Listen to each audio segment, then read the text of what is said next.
And that's just a typical 1.5 minute question. Right, I've got a more difficult one to do.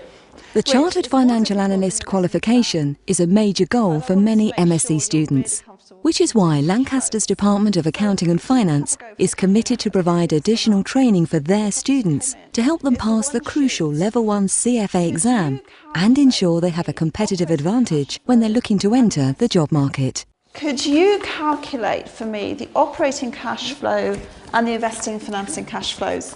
What we do is, although a lot of the CFA material has been covered in the syllabus at the business school, we really focus on the key points they have to know for the exams. And the other thing we do is lots of practice questions, because what happens is people have studied maybe a subject a year ago, and when they hit a question, they might just be a bit slow on remembering what they learnt the first time round. So the practice questions really sort of focus on the topics they need to revise, and it gets them used to the way that the CFA exam asks the questions. So you've got the first three. CFA training is pretty useful because we get an impression what we need to know, what topics when we write the CFA exam, and during the training session you really recognize that most of the topics you need to know for the exam you already have been taught. This 3-day workshop really helped me because they gave an overview of all the topics covered, and they taught us what was taught in MSc Finance also in a summary, and this was really helpful for me, and along with the practical questions that we did. I think this workshop, this training is specifically important. It helps us to revise all that we have learned so far from the MSc. After we cover each session, we do specific exercises about that topic, which helps us, to get into the feeling of the CFA exams.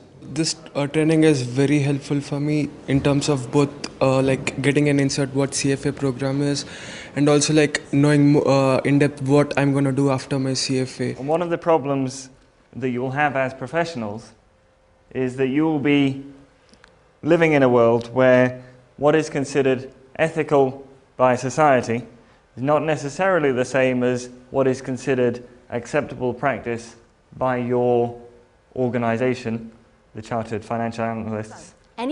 Lancaster's commitment to the CFA will be extended further in the future, giving students an opportunity to pursue a CFA-focused dissertation, including a taught component comprising 80 hours of professional CFA tutoring, followed by a mock exam.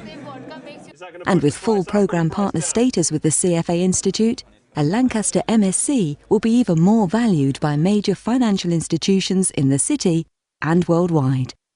I think one of the really interesting developments just at the moment is the partner status that Lancaster University has with the Chartered Financial Analyst Institute, the CFA Institute.